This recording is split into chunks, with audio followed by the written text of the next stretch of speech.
What is up, and welcome back to 24 Minutes of A24, the podcast that takes a look at the A24 library 24 minutes at a time. I am Ethan Simi.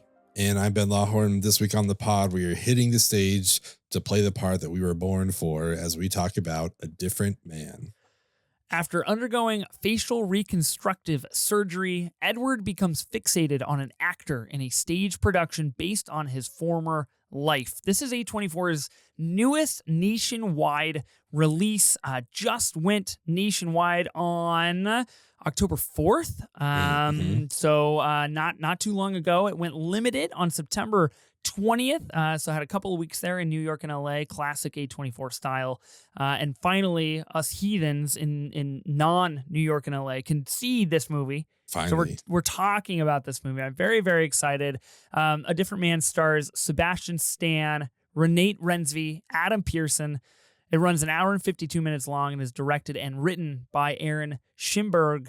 Ben, I got a quick question for you. Yeah. Have you recovered from watching Slice yet? Are you doing okay?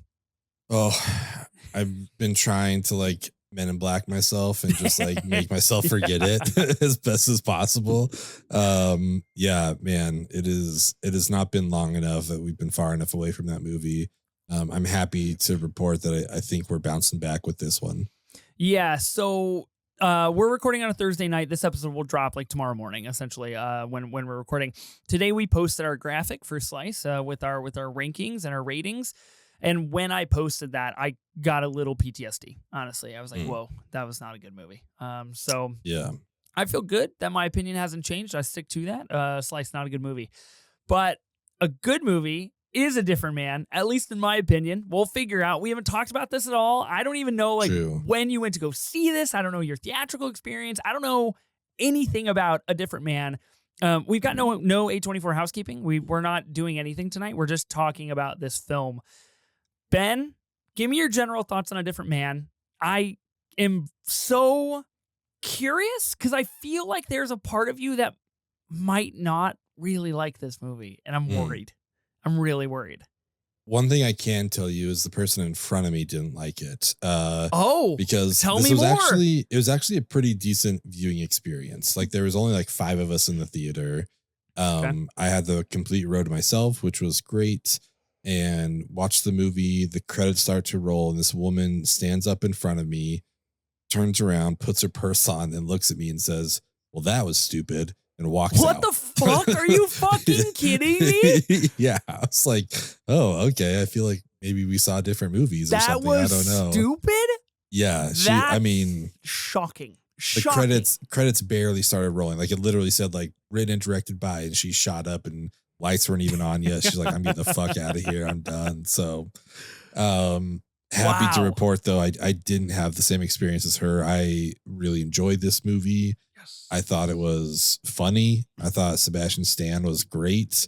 Man, his mannerisms, his physicality in this movie was so good. He did such a good job. Speaking of physicality, there's a moment where he's kind of losing his mind, and it felt like he was playing Heath Ledger's Joker for a little bit. 100%. That's right? Actually a very, very similar comp that I made while watching this movie. That's crazy. Yeah. I was like, oh, he's doing Joker right now. That's wild. But yeah, his physicality before the transformation and how it carries over once he's handsome Sebastian Stan, Yep. And I don't know. I just love so much about this movie. I loved his living life experience after the transformation when he's testing it out and going to the bar. Yep. And people are just like, hey, what's up, dude? It's oh, people, they're not looking at me in a bad way. They're just I'm just a person.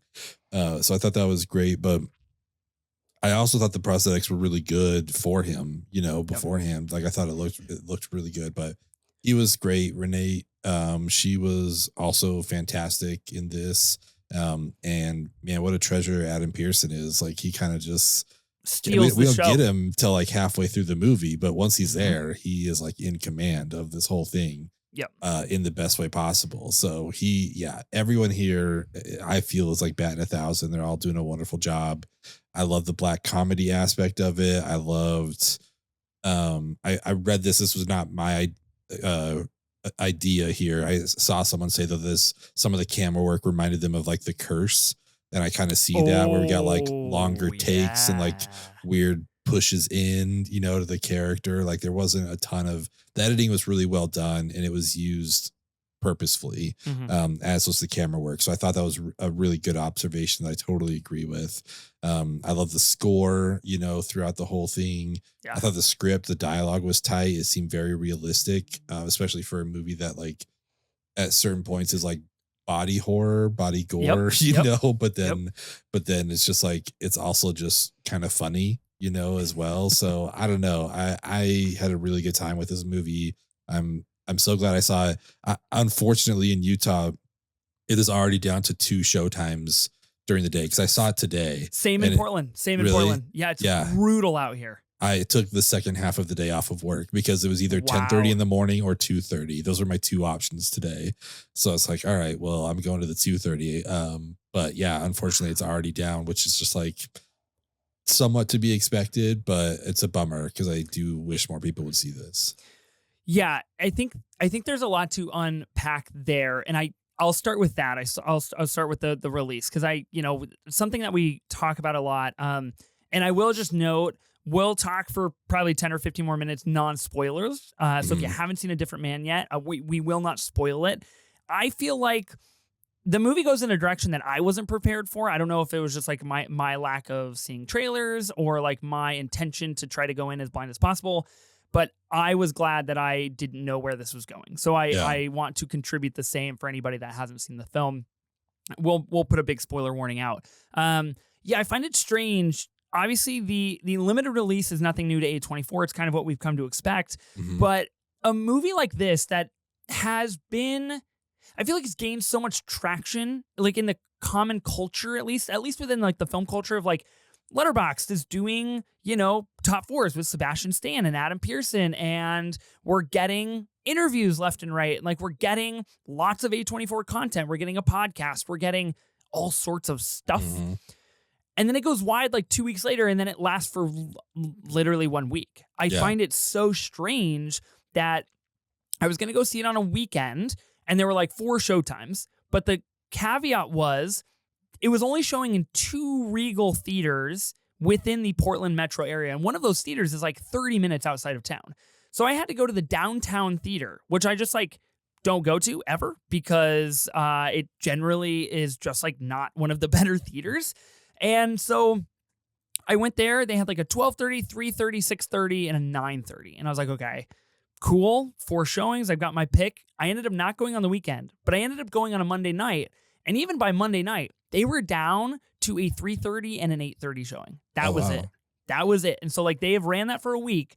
And I haven't checked their schedules yet for the upcoming week, but I can only assume it's on the outs, if not a single showing a day, which I just find really confounding, to be honest, because Mhm. this is, in my opinion, one of the best movies of the year. I think this is one of the best movies of 2024 so far. And this is a really special movie. And I do think that A24 found the right way to market this. They found the right way to broach a pretty ethically uncomfortable conversation, I think, that the movie brings forth. And I think like that's the point of the movie. And I think they did so in a great way. So it's a shame to see it not getting like that kind of traction. But I loved this movie. I've thought about it a lot since seeing it. I would like to see it again. Like I said, it went in a direction I wasn't ready for. So like I was surprised. And Yeah. I was like, ooh, this is interesting. Like I didn't know we were doing that. I want to echo everything that you said.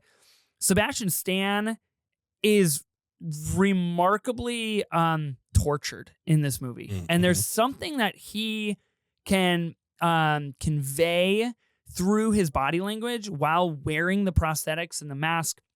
Of course, the movie is kind of built on the idea that Edward, Sebastian Stan's character, does have this affliction called neurofibromatosis, which basically has caused a deformation in his face. Mhm. And so he lives with that.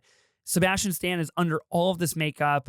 He then eventually turns into a regular Sebastian Stan, like you said, comes across a guy named Oswald, who is played by the real Adam Pearson, the real Mhm. person with this real physical embodiment, and things go weird and things get haywire, and like it's a deep character study on like the flaws of human acceptance. And there's so many good things at play in this movie. I think Renee Rensby is literally almost perfectly utilized in this film. I want to say that she's underutilized just because whenever she's in a movie, I'm like, just give me more of her. Yeah. But she's kind of perfect in this movie. You mentioned we don't get Adam Pearson, Oswald, until like halfway through the film, which for me was shocking because I was like, when are we doing the thing? Like this is, I know what this movie is about. I understand the very high concept of it. When are we doing that? And it takes like 50 minutes to take off. Yeah. Which I think is a really strong suit of this movie. And we'll kind of talk about that and dive in. I also watched an early screening of The Apprentice today, another Sebastian Stan film that's coming out this weekend, actually nationwide. So I got a double dose of Sebastian Stan this week, operating on exceptionally different frequencies, both very successfully. So yeah, I can only imagine. You mentioned the score. I thought the score was strangely thrilling and just seemed effective to me. Very effective and just very kind of very alluring, honestly. Yeah. And it works really, really well. I love your call out of the curse, and I just want to recognize you said it, not me. So the curse is on your mind, Ben. I feel like there's unfinished business. I can't help it. I also want to shout out Charlie Korsmo, who people similar to my vein will know as Jack from Hook, because he makes an appearance here as the guy at the bar that's talking to Sebastian Stan after the play. Oh, hilarious. And he's like, oh, you see that guy over there? And I saw him and just instantly was like, that's Jack from Hook, which like may not be a big deal, but like his last movie that he really starred in was in 1998. So he hasn't acted in a long time, but he did one movie in 2018 called Chained for Life, which also was written and directed by Aaron Schimberg and has Adam Pearson in it. So it's like very interesting. He can't, I guess he's like friends with them and he's like working with them. But other than that, like he did Hook in 1991, he did Can't Hardly Wait in 1998, and then he's just been gone like for 30 years. You know where he's been? Basically. He's been at this bar drinking his life away. He's been drinking his life away. Trying to place people based on their face. Remarkable I'm hoping this stuff. is the Korsmo Assance. I'm ready for him to come back. The last thing that I want to mention in the general thoughts here, because I do think this is a movie really worthy of like getting into, and I think it's going to be a pretty like thematically heavy conversation, at least from my perspective. The other thing that I wanted to mention is that I just couldn't help but think of May December when watching this. I think the editing style goes right in line with that. Yeah. I think it is another ethically challenging film about like, where's the line? What do we do? How do we view ourselves within a much broader culture of obsession, whether that be physicality or attitude, sexuality, whatever it may be. And those are all things that May December tackles very, very well. And I just like very specific moments of this movie stood out to me as recapturing that black comedy thrill that May December's really, really, really good at. So I really loved this movie, and it's in my top 12 of 2024 right now. Okay. It's sitting at number 12. So if that's any indicator of how this conversation will go, it was much better than I thought it was going to be honest. That's awesome. Speaking of top rankings, we were going to have a guest on tonight, and unfortunately schedules just didn't work out. Listeners may know Adam Palcher from his pod, and he's come on our pod before as well for some of our Oscar reviews. He'll be here again, but unfortunately he just wasn't able to be here tonight. However, he did send in a review that he wanted to share, so I'm just going to read that. He said, "A Different Man is one of the wildest experiences of duality I've ever seen in a theater, and I'm sad I'm not there to talk about it with you gents. It's like if Charlie Kaufman wrote Elephant Man with Pedro Almodovar directing while being heavily influenced by Milos Forman's Amadeus. While this is one of Stan's best performances I've seen, Adam Pearson absolutely steals the show, and there is no doubt in my mind that Edward is the Salieri to Oswald's Mozart. A lot of body horror movies tend to lean on gore to make their point, so I love that Schimberg had the balls to go places that I'd never seen before with both physical and emotional horror, someplace more realistic. Mm. Through all that, he also somehow made this movie a dark comedy. Wow, one of my top 3 films of the year, no doubt. Woo! Palter Yeah, coming in with the big guns. I know. I mean, for a lot of reasons, I'm sad he's not here, but knowing this is like in his top 3 is like, oh man, yeah. Would have been, So yeah, would have been nice would to have been have him. great. But yeah, check out his pod, Deep Dive Film School. Like he's fantastic. Like I said, he'll be back on here, but unfortunately couldn't make it today. Thank you, Palcher, for contributing. I love that review. That's a great review. Last thing that I want to talk about before we enter spoiler territory, because I have a couple of questions that I feel like are spoiler adjacent, and I just don't want to be that guy. So the last thing that I want to ask is, there obviously trailers are out there, posters out there, but people have seen the makeup aspect, and we'll get more into the body horror, which I think is a key takeaway of this and how this question is framed. But I just couldn't help myself while watching this movie thinking, I wonder if it's got a shot at an Oscar for best makeup, because it was very, very well done. It really was. I wouldn't be surprised at the very least a nomination, because it was so believable, especially when you put it next to someone who's actually suffering from this affliction and how similar they both look. You know, they did a wonderful job with this. So along those lines, so I did like the meta commentary throughout this movie too, where they were talking about the play. It's like, is it weird to wear a mask or to like put makeup on? Like, is that objectifying the thing? It's just like, it is kind of funny to have them talking about exactly what they're doing in the play format, but through the movie. But yeah, I wouldn't be surprised at all if this gets a nomination. I wouldn't either. I would really hope so, to be honest. I think this year is shaping up to be like what could be a really fun year for the Academy that will ultimately pan it to be an exceptionally lackluster and lackadaisical showing from the Academy. Because there's like so many good small options out there, and they're just going to be gobbled up. I feel like by bigger things, by festival things, and that's too bad. So let's do a spoiler warning. This is a spoiler warning because I have a couple of general questions before we get into true cinema, which will obviously go through the movie and spoil it. Now, I mentioned that this movie does not go in a direction that I thought it was going to go. I want to put it out there so we can at least have some context of what we're talking about and thinking about here. But basically, the movie goes exceptionally dark towards the final 20 minutes. Edward, otherwise known as Guy at this point in the film, has essentially had a mental break and is disassociating somewhat and figuring out why him? Like, why can Oswald get away with this, and why couldn't he get away with this? Get away with this being the physical appearance. So Edward essentially is working with a physical therapist to begin walking again after Oswald and Edward get into a scuffle on stage, at the behest of Edward, of course. And he has a door fall on him and breaking a lot of bones in his body, which is hysterical shit, honestly. And so he's learning how to rewalk. He hears his physical therapist basically make a slight towards Oswald and be like, why would anybody want to be married to that guy? Like, what does he have that a normal guy doesn't have? Edward then proceeds to stab his physical therapist, murder him in Oswald's apartment, goes to jail, gets released from jail, runs into Oswald, runs into Ingrid again, who is Renee Rensvy's character, has a dinner, and it kind of ends on this like very, again, like Paltrow put it right, like this very Kaufman-esque like dangling carrot of like, what do you think this was about? Which I think is brilliant. And I want to dissect all that when we get into true cinema. But I say all of that because, do you think this movie is a psychological thriller? Because when I walked away from this movie, I was like, that might be more a psychological thriller subgenre than I would have ever thought it to be.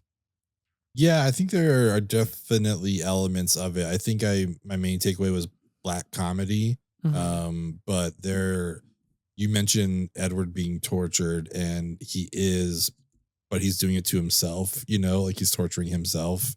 And it's interesting to see him deal with that throughout the film.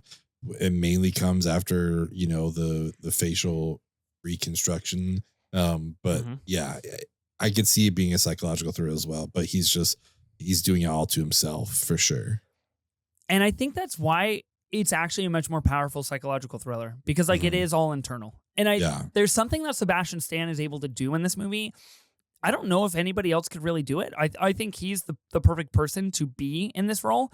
Not only for the physicality aspect, because once he does turn into regular Sebastian Stan, it's like, oh, look, a very conventionally attractive man. Like Sebastian Stan, good looking guy.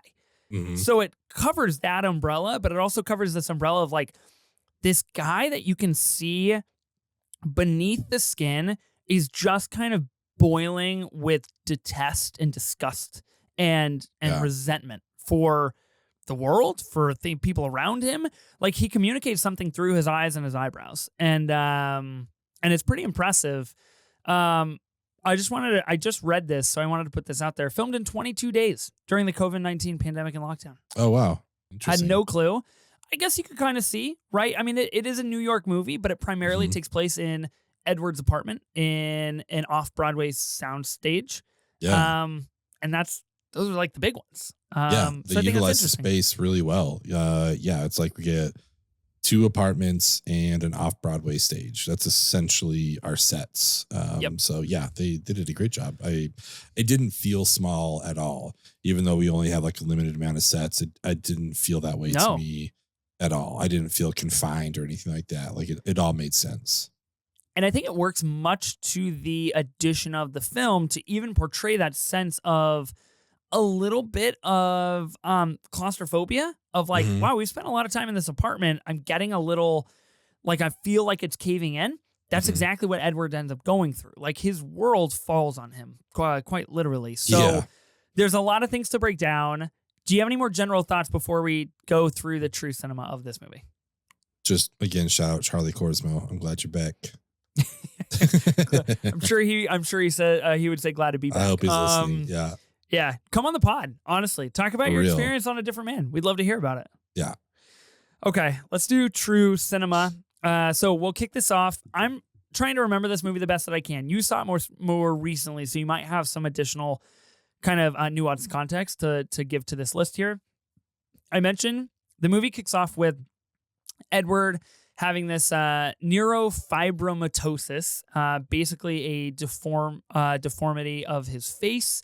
Mhm. It is physically jarring, like at first, if you're not 100% prepared for that. And I think that's where the movie actually succeeds really well, is like leaning into the black comedy aspect of that, of like, hey, we know you're really uncomfortable, and so are a lot of other people in Mhm. this world and outside of the movie as well. And so we're just going to make a lot of jokes about that. And I think it works really, really well. There's so many moments that I think they hit that out of the park. We spend a lot of time in Edward's apartment. He's got a hole that's leaking in his roof, which I think is, again, like very symbolic of how his world is leaking into his mental state, and Mhm. how he eventually just cracks and loses all foundation and ability to like hold things over. And then he meets Ingrid, Renee Renzi's character. Pretty depressing way to start the movie, to be honest. It's like, man, this is a sad guy. Yeah, he is again tortured for sure. But we get a really good introduction to him.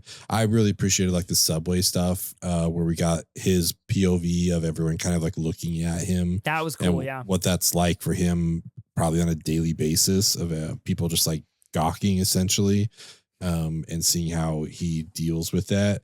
But then also we see examples of like it not being an issue, like the people in his apartment complex that just like know him at this point, Yeah. and he's just more in the way than anything. Like people are like trying to move a couch, and he's just in the way. It's not weird like they're staring at him or anything. It's just like move, man. Like you're just being a nuisance right now. Like what? I don't care what you look like. You're just in the way here. So it's yeah, both he's like the center of attention in certain situations, and then other times he's just a fraction of a person that is just a nuisance. So I thought it was cool to see that duality. Yeah. I mean, it is a movie of so much duality, and I don't think it ever abandons that, which I think is really effective for this movie. Like it really just continues to lean into that. I mentioned the hole in the apartment being a huge symbolic message for Edward and his world. I wanted to talk about one other like major symbolic message of this movie. that being the red typewriter that Mm-hmm. appears quite early in the film and appears later in the film as well. There's this red typewriter that Edward finds, and basically Ingrid comes over to his house. One time they start talking, and then she leaves. She comes back over another time. Things are getting a little bit more close. They're starting to Mm-hmm. form this bond, this relationship, and it's pretty clear like we're going into territory that's new for Edward, and so he starts to pull away a little bit. They bond over this red typewriter because Ingrid is a playwright, or an aspiring playwright at that, and she basically asks him like, "Where did you get this typewriter? It's so cool." He says he found it. He gives it to her Mm-hmm. after it already has a piece of paper in it of which he's written some words of, basically from an older film, but applied to his own life of how he sees himself, Yeah. and the horrors that he brings to other people. Then this comes up later in the film when Guy, the good-looking Sebastian Stan, the good-looking Edward, um, starts to hook up with Ingrid, and basically it's like a little bit of a sleuth, which is kind of cool because he's Mm-hmm. like pretending he doesn't know where she got this. But I bring all of this up because then she's like, "Oh yeah, you can just have it. I don't care. It doesn't matter to me." Very interesting dichotomy with how Edward sees his physical appearance, and Mm-hmm. how even though he wants to say that and is like, "I don't care. Get rid of it. It's all good." Once that transformation transpires, it is the longing for the most precious thing that he's ever lost Mm-hmm. because he doesn't know what to do now. And I think using that typewriter as that, both symbolically and like as a narrative driver to be like, "Oh, cool, she's a playwright, like she must use it to write her Yeah. plays," was a really brilliant stroke on the behalf of the film. Yeah, I thought it was very interesting. I did like that sequence when he's at her place and she's just like, "Oh, I've never even used it. I don't even know if it works," you know. And Mhm. but we saw earlier that she like wrote a note to him on there and then just like downplays it for whatever reason. But yeah, the typewriter is so interesting because multiple people throughout the film are just like, "Oh, you can just have it. I don't even care," you know, like it doesn't even matter. But it obviously carries a lot of significance, especially for Edward. Yeah, for sure. Okay, next bullet point I have here. There's a cafe conversation that I wanted to talk about. Is this like the next best place to go? Because I can't really remember much of like this kind of first half because it is rather methodical and like Mhm. a little bit lackadaisical for the better. But it's hard to differentiate it into scenes. Do you know what cafe conversation I'm talking about? Yeah, I do while they're eating, I think pizza or something like that, and they're like Yeah. there's raining outside. Yeah, I think it happens a little bit after, but it's not. Okay. Yeah, I think it's a good time to bring it up. This is a moment where they basically talk and are starting again to get closer. And I think some of the sharpest dialogue in the film here, where it's like, Hmm. I would actually rather kill myself than do all of these other things, than like write a play or star in a play or do all of these things. Really funny. Also, Hmm. really emblematic of like, oh man, like you really have some serious self doubt and some serious self afflictions of your Yeah. soul going on because you can't stomach any of this stuff. And Ingrid has her own version of this, which I find really fascinating. She's not just like a dead, worthless kind of step in character to move the plot forward for Edward and Guy and Oswald. She has her own deficiencies of her Hmm. mind and of her soul, which the more I think about this movie, the more I'm intrigued by that. Yeah, it's an interesting conversation for them to have. I think this is after the neighbor has hung himself. Okay. I think that's what sparks the conversation because she asked like, Oh, "Would you ever right. kill yourself?" And he's like, "I don't know, maybe." You know, it's like, no, you can't say maybe. You're supposed to say no. But yeah, it's just Yeah. so interesting. And then we get interrupted by there's a lot of passersby outside, and one comes up to the window and just like starts waving at him. It's like, "Do you know that person?" He's like, "No," but it just happens sometimes. People just like draw Mhm. their attention to me. So it's also, I think, a good example of what a day in the life of him is like. Just being the center of attention, even for, I mean, mainly for people that he doesn't know. So yeah, it shows their dynamic. They get a little bit closer, and yeah, this is a good scene. Very good scene for sure. I thought that was a little interesting nugget that I felt very in line with like May December. Because the more you watch May December or think about it, you realize like, oh, that little thing actually like means a whole lot to Mhm. the kind of the trifecta of people in that film. It's kind of similar here where like people were passing him at the window and I was just like, okay, that's funny and it's weird and like I get it. But then Yeah. you think about it and you're like, man, that's like kind of fucked up. Like that's terrible is what that is. And like that allows us a literal window into like what it must be like to be Edward. Because like I don't know if I'd want to live with that either. Like I don't know if I Mhm. could stomach that all the time. He's just trying to eat pizza, and Mhm. have a night. You mentioned the neighbor hangs himself, which I think is a very important part of this movie. Kind of comes shockingly out of nowhere Yeah. and precedes the big transformation from Edward to Guy, which I Mhm. obviously very, very symbolic there. I want to mention the workplace commercial because I think this is worth mentioning here as kind of the last big pre-Guy scene. This we see Edward auditioning for this earlier and we don't really know what's going on. Hilarious auditioning process Mhm. of what he needs to do.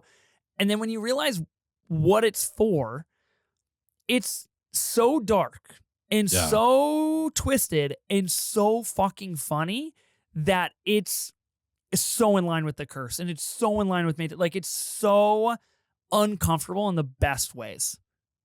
Yeah, it's a great scene. Yeah, we see them filming something. We again, like we don't know what it's for. There's no real context other than we're led to believe from the director that Edward is overacting. He's like just doing too much here. He's like it's not so much that kind of wallowing. Like it's let's like tone it and down a little and bit. right after the director gives Edward notes, the guy that busts through a door, he's like, "Oh, any notes for me?" And the director's like, "Nah, you're good," which I thought Yeah. was hysterical. Yeah, I mean, yeah, it's so good. And then yeah, we see them kind of talking afterwards, and then we later on he's showing the actual video to Ingrid, and it's kind of funny, just this like what to do if your coworker has a facial deformity. It's like this like training class on how to be a decent human being, basically. It's so fucked because Yeah, they're like invite them to social gatherings so they feel included, and you're yeah. like, oh my god. Yeah, it's like they also like to do regular things. So invite them and don't stare and just talk to them. Yeah. Just like And it's so it's funny wild. because the way they pose like the actor in that specific scenario where somebody invites him to like a weekend barbecue, he's like, "Oh, thank you so much, but I can't because I'm busy, but that means a lot." And it's Yeah. like, oh, okay, wow, guys, like, geez Louise. And so come to find out, Edward is a scene in this where he is basically like physically having some sort of reaction, but ultimately a great precursor to like his mental spiral that is literally happening Yeah. in his life. And he's part of this. And Ingrid basically asks him, like, so like, do they show this at workplaces or whatever? And he's like, yeah, I don't know, I guess. And she's like, seems like a really good tool. Yeah. It's so good. It's a great scene. Again, like this is an example of great acting from Sebastian Stan in this. Mhm. And I mean there's plenty of it throughout the whole movie, but this in particular, I feel like we'll talk about another one as well, but it's like I think feel like it's difficult to act poorly when you're a Yeah. good actor, and he pulls it off a couple times. Okay, let's move on to post Edward. Is that fair? Yeah. I think we've tackled a lot of the major introductory 35 to 40 minutes of the film here. I think it sets a very good tone for the back Mhm. half of the film. I think it's really sets that up really well. I So think oh sorry, the only thing I think we need to set up is like he goes to a doctor, right? yes, And the doctor's like, "Oh, there's like these that's where I was headed. trials that are oh sorry, yeah. Yeah. Trials that are coming up. You would be essentially a test dummy, but if you want to try it out, you can." And so that's where we head to there. Yeah, which is kind of interesting. Yeah, it's super fascinating that this is kind of like the narrative stake of why this is all happening. I think Mhm. it's pretty cool. And so, yeah, he takes part in this trial test that will essentially fix his skin naturally to like Mhm. get rid of any deformities. He goes in and things are starting to like peel off his face, and this is when it does get a little body horror-y. And I actually think like incredibly effectively because I didn't know that we were going to see this. Like, I didn't know we were Mhm. going to go in this direction of like, we're physically transforming. Like, I thought it would just be like Edward woke up one day and bam, he looked like Sebastian Stan. Yeah. That's not what happens. I mean, it's slightly what happens, I guess, but not really. What I find really funny, and maybe one of the funniest bits of this whole movie, happens in this condensed period right before he turns into Guy.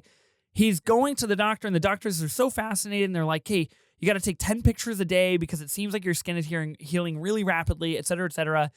And every single time, Edward just mumbles and replies, and he's like, but it could be a placebo.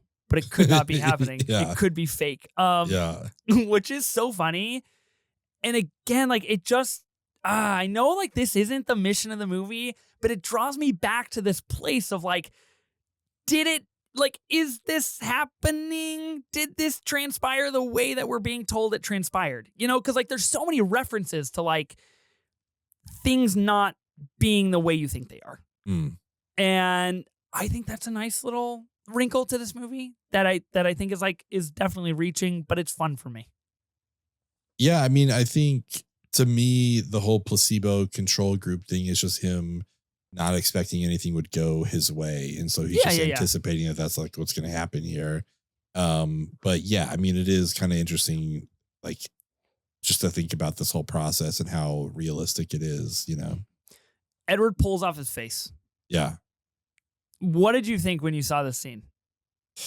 I thought it was, I mean, it was so interesting because it starts out that like something falls from his roof and he gets like a cut. Yeah. And then, you know, like he's slowly peeling a little bit off.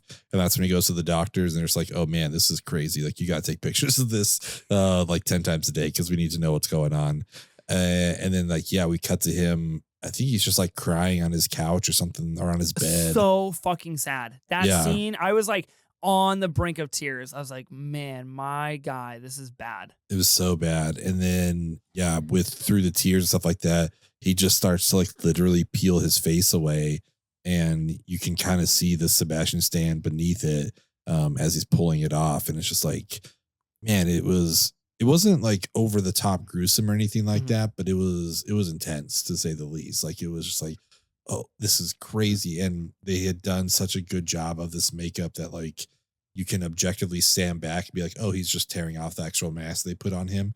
But they do such a good job that it's like, oh, he's like literally ripping his skin off. Like you buy into it. I feel I did anyway. And I just thought like, this is so well done. So it was a great scene. I bought into it as well. And even knowing that Edward is being played by Sebastian Stan, like you can try as hard as you want to be like, oh, I know, I see that Sebastian Stan under there. It's pretty damn difficult. Like it's almost indescribable how close they are. And it's an interesting year for movies about singular duality because we've got the substance with this idea of like you are one, you change bodies, you change skin. It's the same thing here, just done in a completely different narrative and tonal direction, which I think is interesting. And so he peels off his skin. I was startled, much more horrific than I thought it was going to be. I was a little squirmy in my seat because like I hadn't been prepared, you know, like I went into the substance having seen the trailer, knowing things are going to get weird. Like this is a body horror movie. I went into a different man being like, cool, this is a drama. I don't know. Like, I don't know what I'm getting into here. Was not any of those things that I expected. And so he starts ripping off his face. And then basically we get this time cut, what I assumed was like a time-ish cut. I can't imagine it being the next morning because he lives in a new apartment. He basically wakes up. A woman is leaving his apartment. They had definitely slept together the night before. And you're like, whoa, okay. Like this is new. We're in this new territory now where we're a different person. And we are in fact Guy, which again, I think is like really simple yet magnificent stroke from the script and from Adam Schimberg to be like, we're just going to name him Guy. That's fucking brilliant. Yeah. He's like, oh, I'm Guy. Yeah. He, this time cut is really interesting. The whole sequence before when he's in the apartment, right? I think it happens before. And it's just like, oh, you're not the guy that lives here. He's like, oh, I'm just a family friend. Edward died. He's gone. You know, it's like, oh, okay. Yeah. But yeah, then we get this weird, essentially smash cut to him waking up in a brand new place, and we are as confused as he is. It seems Mhm. like we're just like, Mhm. what is happening? And I think that probably just goes to show like how rapid his life has changed, and he can't even like keep up with what's going on because he looks thoroughly confused. But cool looking apartment, that's for sure. You know, that's Yeah. a yeah, it's a sweet place compared to what he had with the ceiling leak and all that kind of stuff. So sick. He's like a real estate mogul now or something like that. Yeah. My guy figured it out. He's a real estate mogul. He's got his own standee in his office. He goes into work and what appears to be an average desk, which I thought was interesting because like he Yeah. doesn't go to his own office. He just like sits in the middle, but everybody's gushing over him. Everybody's like, yo, like you are the face of this brand and like you are so rich and you're so successful and you sell these properties all the time. So we get this like really shaken up introduction into this new world of Mhm. Guy. And then we kind of cut to like the big narrative push of the rest of the film, which is Guy finding out that Ingrid has written a play, called it Edward. It is in fact literally about Edward, Mhm. his prior physical and mental state and being, and so he goes into audition for this play, even though he is a very perfectly normally attractive guy. Yeah.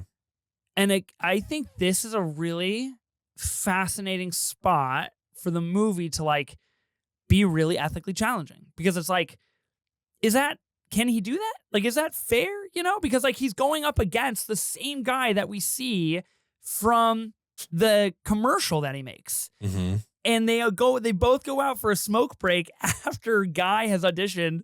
And the guy is like, you know, I just want my mom to call me and be like, you know, you made it, you did it, Mhm. you are somebody. And then he's like, you know, it's a tough world out here for us. And he just like smokes. And it's like, you guys are not the same. Like, I hate to break it to you. And that Yeah. is such an interesting dissection of this movie. Yeah, it's so interesting because, you know, Guy is talking about like, oh yeah, I was made for this role. Like I understand this character because um yeah, Ingrid doesn't see him after the transformation. Well, Right. doesn't know that he's Edward, basically. So yeah, it's just super interesting, like this like secret that he's holding on to that's affecting his life so much, and he can't tell people who he used to be. He's just living this new life as Guy. So to audition for the role that's like literally about you is, I mean, such an interesting move, you know? And it's the complete juxtaposition to how he lived as Edward, where he was so on display for everybody to see, Mhm. but he can never be okay with that. And now he is essentially like the inverse of that. Like he loves who he is, but he cannot be on display Yeah. because even though he has a standee and he's like famous within the office and he's applying or auditioning for an off Broadway, like he can't let people know who he is because it's just like this you'll never win situation on two different ends of the meter. He starts to fall in love with Ingrid. She casts him in the play as Edward. During this time, this is when Oswald is introduced. There's two things that I want to mention. The first being between Ingrid and Guy when they start to sleep together.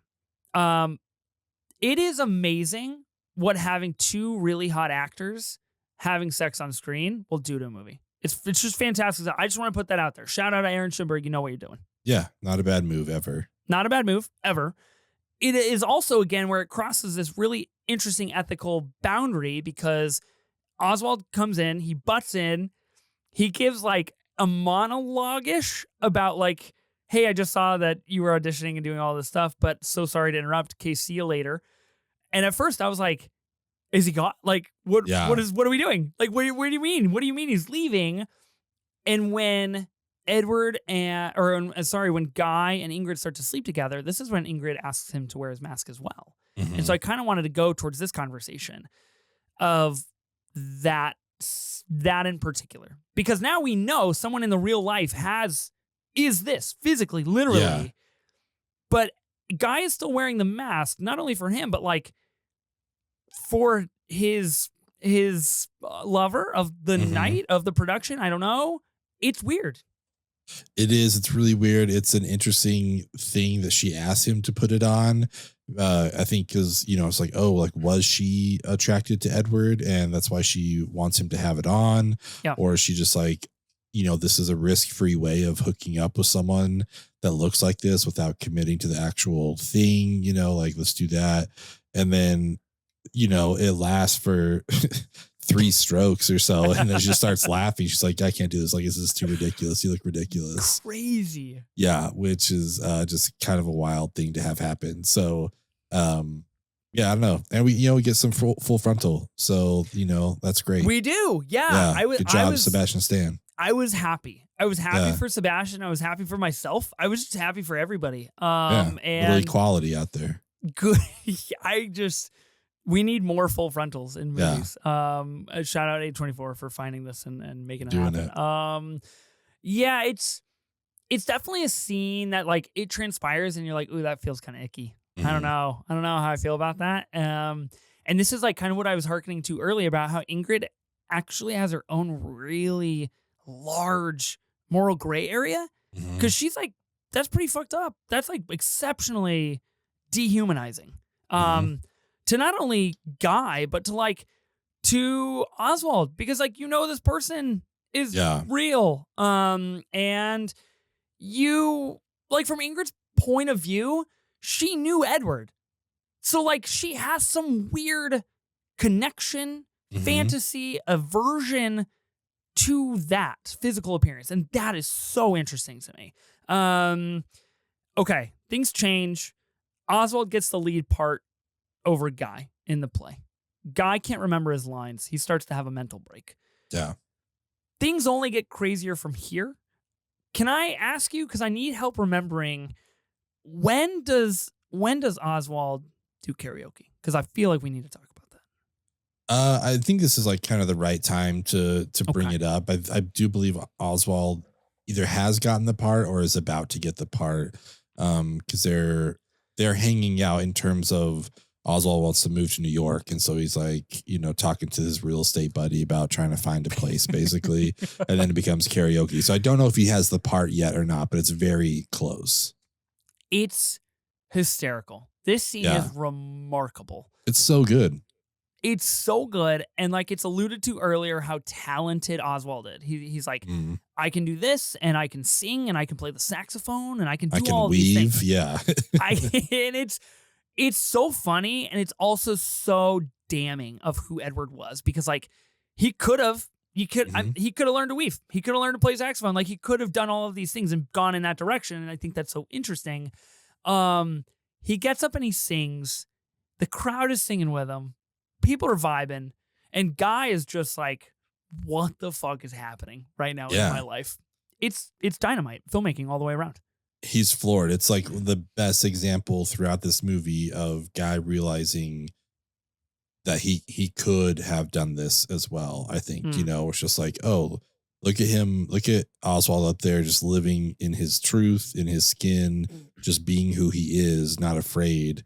And I, was just like a hermit, it seemed like, pretty much. Like, I know he was an actor and stuff, but like we don't see him really going out or doing anything. Like he's just in his apartment the whole time. So it was so refreshing, I think, to see this. And then, like you said, the crowd is just like, no one's mocking him or making fun of Oswald or anything. Everyone's just like into the moment. And then we see two girls that are kind of laughing, and we get a small smirk from Guy. He's just like, okay, good. There are some people who are like, there are making fun of him. Then we cut. It's wild. It's big villain origin story energy, Yeah. for sure. I want to quickly jump back before we end this out. You mentioned the bar scene that your guy is in. Mhm. Do you want to talk about this bar scene at all? Because I do think it's worth mentioning. It happens right after we get the Edward to Guy transformation, and he's just like hanging out, and he's like one of the guys, literally, in a bar, maybe for the first time ever. I mean, continues the streak of A24 movie blowjobs, which you love to see. It's great stuff. That's true. Yeah. And it seems like a big win for Guy. But then we also get this shot of like these biker people ish that are across the bar that are definitely in some sort of a throuple, it appears. Yeah. And I took that as a big note of like, oh man, he might already be having regrets because he realizes there's actually different people everywhere. Yeah, yeah. I think that was a good example of him seeing people that are like living their truth or whatever. But this bar scene, there's a couple bar scenes, but this one, the first one Yeah. after the transformation, is like him testing the waters and seeing if he can like live out there, like what that's like. And yeah, to be hanging out with these like this rowdy Mets fans who like presumably the Mets have just won a game, and Because they they're like, literally it just couldn't be timed any better, quite yeah, honestly. yeah, it was The great. foresight is remarkable. But like some of them are dancing with this girl and like she's making eyes with Guy. And I think he's kind of like taken aback by that because that's like never happened in that kind of a context. And then yeah, they go hook up in the bathroom and stuff. And I think that that part is it's great. It's cool to see him just like living life as an attractive dude and what how different that is than the life he was living. Yeah, I wouldn't know. It's good to see somebody Would else know. living that Yeah. out. I could only hope, could only imagine. The other bar scene you mentioned, I think, is worth talking about quickly before we wrap this with kind of the end that we had briefly already talked about that I do want to still break down a little Mhm. bit. Uh, Now I can't again. I can't like. That's the hard thing about new movies is like I'm not on my phone during the theatrical experience. Yeah. I try to pin down what I can remember in my notes right afterwards. But I can't like go back and scrub this movie Yeah. on Yeah. on Max or anything so I can like get these all aligned. So I might be off a little bit here on the timing, but there is another bar scene very reminiscent of Past Lives, which I thought was really funny, Mhm. where Guy is speaking to somebody that has just seen the play, has just Yeah. seen Edward. And I think this is when the play like goes off without a hitch, I think this is like a successful play. Am I Yeah, remembering correctly? so this is the scene with my guy from Hook. Okay. And this is after the first performance of the play, and this is after Oswald has taken over and Guy only shows up at the end as like a switcheroo after like a kiss happens between the two lead characters. So his role has been reduced to say the very least. Like he is just like Yeah. he doesn't even say anything. He just sits on the couch and that's it. We cut to black. So he's having to deal with the fact that Oswald is like the star of the show now, that he's been reduced to nothing. And then this guy is at the bar just talking his ear off, like doesn't let up once. He just like It's goes on and on unbelievably and funny. on. It's the Yeah, funniest it's part of the great. movie for sure. Yeah, and he's just like, oh, look at that guy over there talking about Oswald. He's like, man, he's just like he's doing a great job. What about guys like us? Like we can't do this kind of stuff. And what are they gonna like put makeup on? Like he just like he Yeah. goes on and on and on. And the whole time, like Guy is just staring at Oswald, just seeing him interact with everyone and have a great time, and just like he's got this jealous envy basically. And yeah, the whole time his ears just being chewed off by this dude who like came to see the play, and he's like, yeah, it's me and my wife's 6th anniversary, and like I didn't think I'd be down here talking about this play with you, but here we are. Just like it's a great scene. Great technical prowess here too, because we just Yeah. get this very slow zoom into Guy as Mhm. we continue to hear this just baffling shit out of this other guy, and it's infuriating as a viewer. Where you're just like, Yeah. "Guy, you got to shut the fuck up, my guy. Like, Read the please, room." you've Yeah. got to stop." Yeah. Okay, kind of the end here. This is where the official big break happens for Guy. Kind of loses his mind. He starts to stalk Oswald a little bit. He starts to stalk Ingrid a little bit. Shows up at her house unannounced. These types of things. This is where I got the most May December energy. The most like kind of wild snap zooms from across the street. The most black comedy queued up needle drops of the whole Mhm. score for sure. He goes into his real estate job wearing his mask, and he has essentially reverted, you could say, almost to like a baby state Mhm. mentally of like, I need this mask now because I can't be Guy anymore, Yeah. but he also can't be Edward. He is really unhinged, really quite scary, honestly, going in and ripping out his computer and all these things. And then he attends a showing of the play, and he shows up on stage, gets some really excellent handheld following camera here. Again, a Mhm. really brilliant move, I think, to break the kind of the swiftness of the movie, and starts to get in a fight with Oswald, which is really funny to watch. Yeah. It's just really funny. Gets into a fight. You're hearing the screams of the audience. All this kind of stuff happens. They get in a tussle. They're like kind of pulled away. Turn to find out that Guy kind of gets like injured, and he like is on the stage, Yeah. Oswald, just the sweetheart that Adam Pearson is just like, oh my God, I hope I haven't done anything to him. I hope he's okay. I hope he's all right. And then this door from the ceiling comes crashing down on Mhm. Guy. Manic episode that pretty much left me breathless the entire time because I had no clue where we were going to go with this. Yeah, it was so well done. Yeah, he's like attacking Oswald, like take off your mask. Let's see what's under your mask. And Oswald's like, what are you talking about? Yeah. Like he's just having his panic, obviously, like with the situation. And then yeah, the way the stage is set up, there's like I think it's supposed to like resemble what his ceiling was, like with like the Yeah. water hole in it and stuff. And he's under it and it falls and just lands on him. And then like with great comedic timing, the lights fall like right afterwards Yeah. on top of that, so he gets it twice. And then we just cut to him in this basically like this whole body cast for the rest of the movie. And it's hilarious. So funny. Hilarious stuff. This is when we also get a jump scare from Molly Shannon, or Michael Shannon. Michael Shannon, yeah. Yeah, Michael Shannon. Sorry, we did an SNL alum draft last night. So I'm Molly Shannon on the brain. A jump scare from Michael Shannon. I like had a physical reaction where I Yeah. thought it was fucking hysterical that all of the sudden Michael Shannon just shows up in this movie. Nobody else in my theater reacted, and I was like, "Oh shit, was I not supposed to laugh? Like, is that not supposed to be funny?"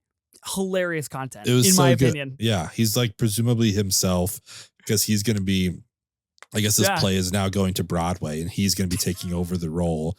And we get the slow lift up from behind Guys, like we reveal that it's And it Michael just Shannon. shows his face. It's so funny. It's so good. He's the perfect person for this role. They talk about makeup. He's like, I don't know, that's above my pay grade. I just try to show up and embody the character, and I figure everyone else can take care of the rest. So, wonderful, wonderful scene. Breaking bread, with all of them, and it's a hilarious injection of like a fourth party because like this stored history that Ingrid and Guy / Edward and Oswald all have is so convoluted and so distorted and dark, and then you just get like him showing up, which I think is funny. We mentioned Edward stabs the physical therapist. He goes to jail for like 5 seconds, which I thought was a great little visual note. And then years later, Oswald stumbles across Edward or Guy on the sidewalk. They go to dinner. We hear this entire pitch from Oswald about how Oswald and Ingrid are essentially planning to go join a nudist colony. That is kind of like a cult. Unbelievably funny stuff. Just honestly, it's hilarious and it's so distorting. After having just seen all of that, you're in a really like vulnerable place, and so like, to then get this information is really, really funny. I want your thoughts on that because then I want to talk about like the very final sentence of the movie. Yeah, I mean, honestly, I want to jump to that too because that's probably like my favorite part of this whole thing. But yeah, great sequence. We've seen throughout, like when he stabs a physical therapist, Ingrid is pregnant, so you realize like, oh, they are like together, like Oswald and Ingrid. And yeah, then they're still together now. I don't know what it is, like 10, 15, 20 years later. But it's great to see them just, all together and them rehashing what this like cult leader is like, like they're going to move to Canada and it's like, oh, it's kind of a nudist colony and all this stuff. It's wonderful. So funny. Okay, we get the final line of the movie. And essentially we start again to get this slow zoom onto Sebastian Stan. And he is looking at the menu. The waitress comes over and is like, have you decided what you want to order? He looks at the menu and he kind of stumbles a little bit. And the camera again is getting tighter and tighter into him. And then you just hear Oswald say something to the effect of like, oh, Edward, you haven't changed a bit.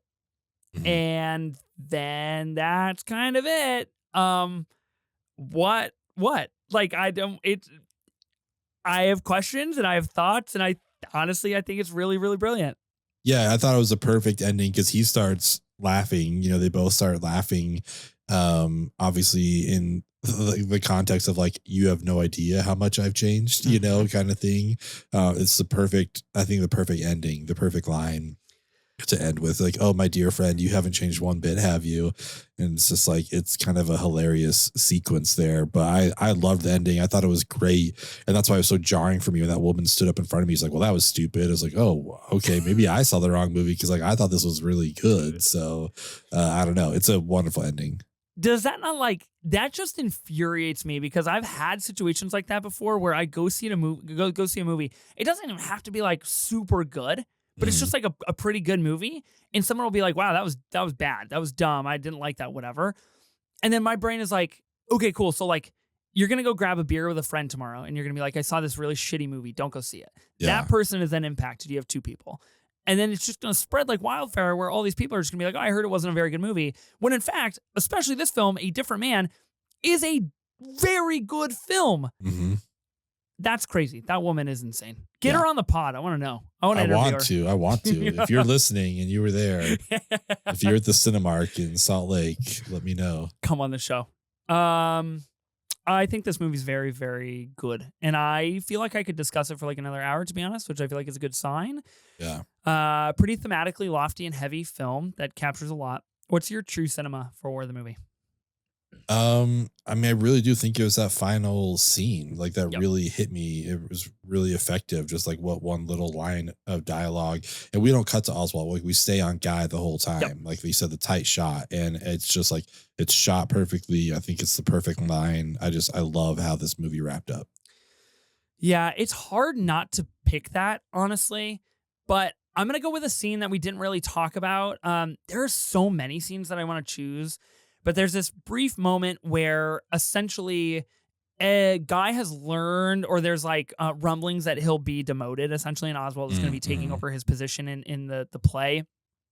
And it's the only scene in which he's wearing um, not the mask that he has created or that the doctor has given him as a Oh keepsake, yeah, but a genuine like makeup prosthetic for the play. And it won't stay on his face. It continues to fall off. He eventually takes it off. He complains. He like looks around, stumped, befuddled, has no idea what's going on with him, with his life. He can't like get his lines right. He's told that he can't remember his lines. It's a complete breakdown of the system for Guy. That scene and what Sebastian Stan does in that scene is to me like unlocks the deepest trenches of what this movie is really doing and what it yeah, really is about. And it's crazy. That's the scene for me where I was like, oh man, this is terrible. This is very yeah, bad. yeah. That's a great scene.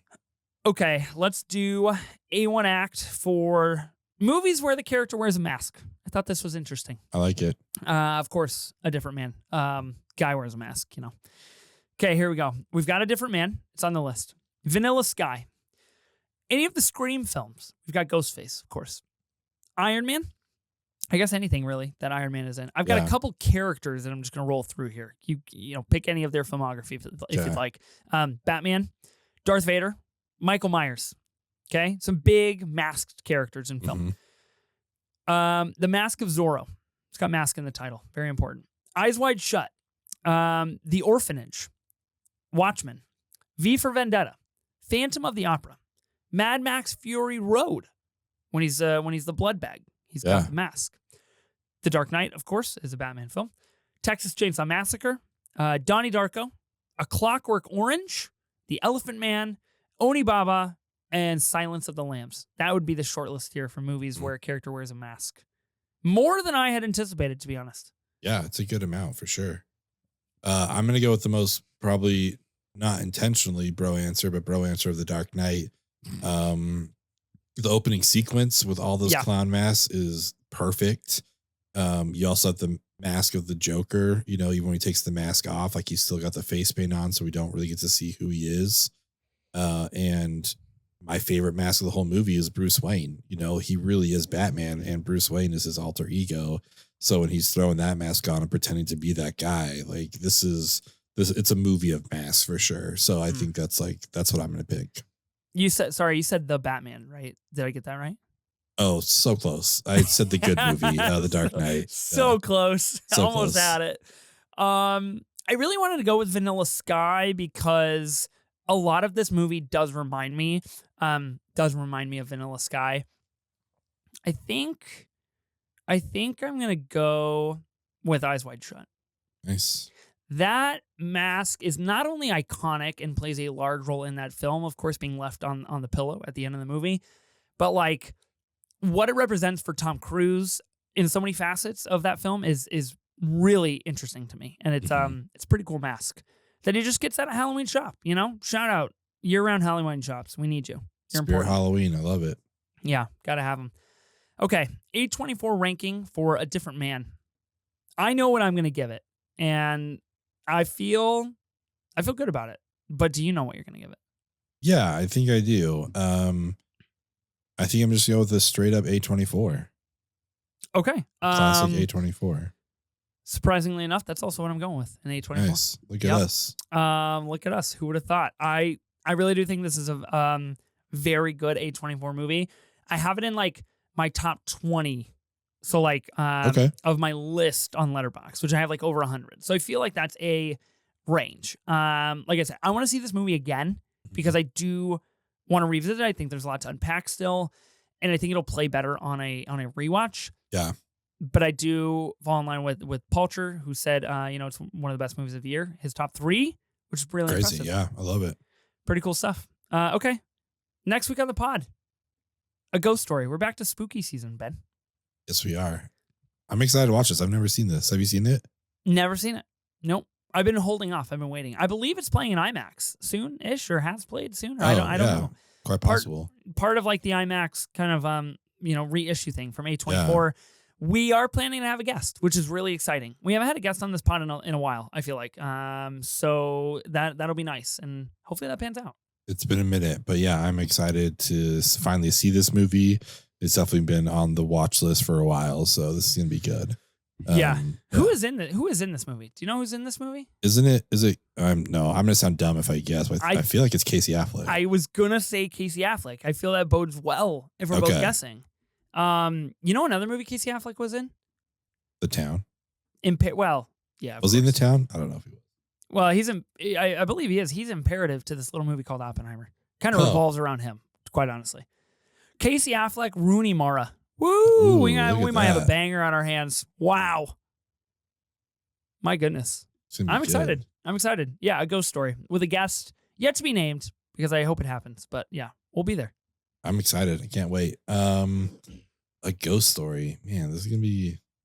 Oh, he wasn't in The Town. I apologize. That was only just play, but get your Casey Affleck movies right, Ben. Oh, directed by David Lowery? Yeah, famously known for The Green Knight. Yeah. And Peter Pan and Wendy. And Pete's Dragon. Hell yeah. Okay, cool. Yeah, what are your thoughts on A Different Man? Let us know. We're on Twitter and Instagram at 24 Minutes of A24. Don't forget to subscribe to us on YouTube where you can watch us talk about these movies. We appreciate everyone's support. Thank you for subscribing, for sending us DMs, comments, all that kind of stuff. We really appreciate it. Yep. I am Ben Lawhorn. And I am Ethan Simi. Spring break forever, bitches.